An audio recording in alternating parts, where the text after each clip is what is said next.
Dr. Doreen Granpeesheh is the Dr. Doreen is an expert in autism. Doreen Granpeesheh. Dr. Granpeesheh. Dr. Doreen Granpeesheh. Dr. Doreen Granpeesheh is a visionary in the field of autism. Now you can ask her questions on Ask Dr. Doreen.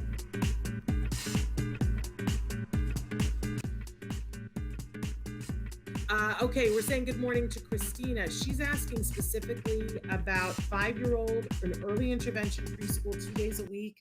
It is written into his plan to have an AAC device, but it doesn't seem like the school is very interested or that they know what to do, and they're not really encouraging him to do it. Any suggestions about how to help them to be on board with using the AAC device? Yeah, you have to hold an IEP or an individualized education plan. You have to get the school more committed to this. And honestly, this is one of those things that really annoys me, Shannon, because not only with AAC devices, but all these things that are written in IEPs, oftentimes no one even looks at them, and it just disturbs me because it's the plan for the child.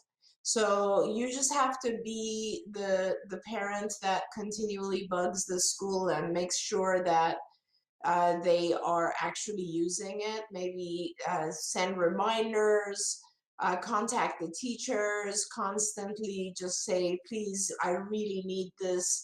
I need him to be able to use it.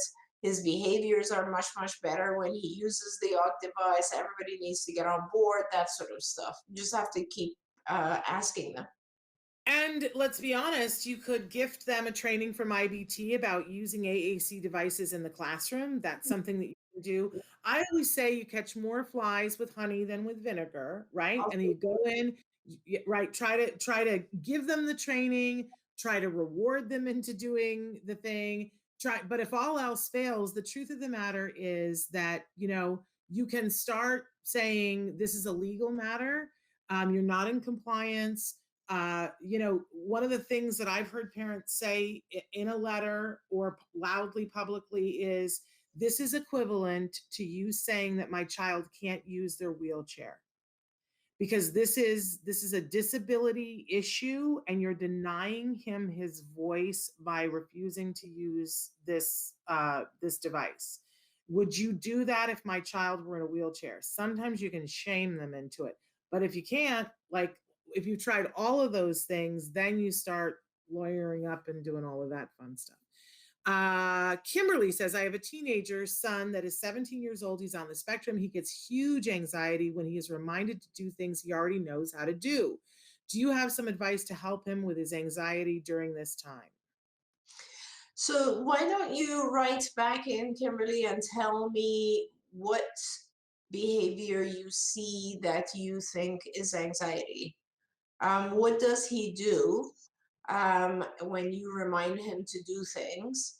Because that's a demand-based type behavior, demand function. Like you are asking him to do something. I want to know how he reacts that you think it's anxiety, and then we'll talk about it.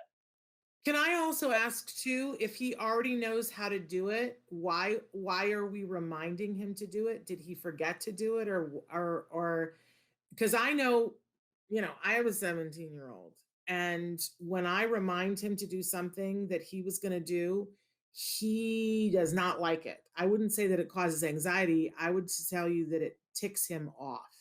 Mm-hmm. But I also have 17-year-old nephews that are not on the spectrum, and they are the exact same way. Yeah.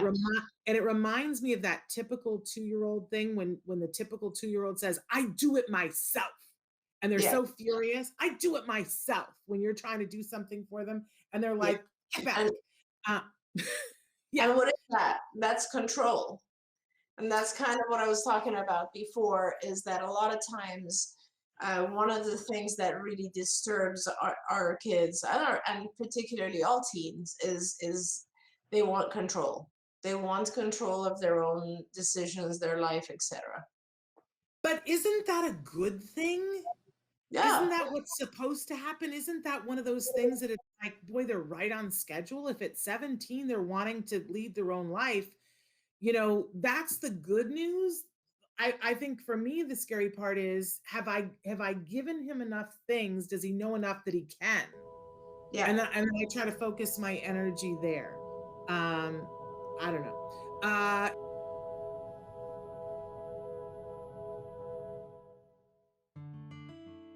Thanks for watching Autism Live.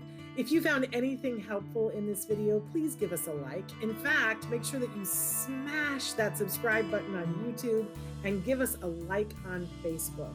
You can also follow us on Twitter and Instagram for important updates. And please download our free podcast wherever you get your podcasts. See you next time. Until then, give your kiddos a hug from me and one for you too. Bye-bye for now.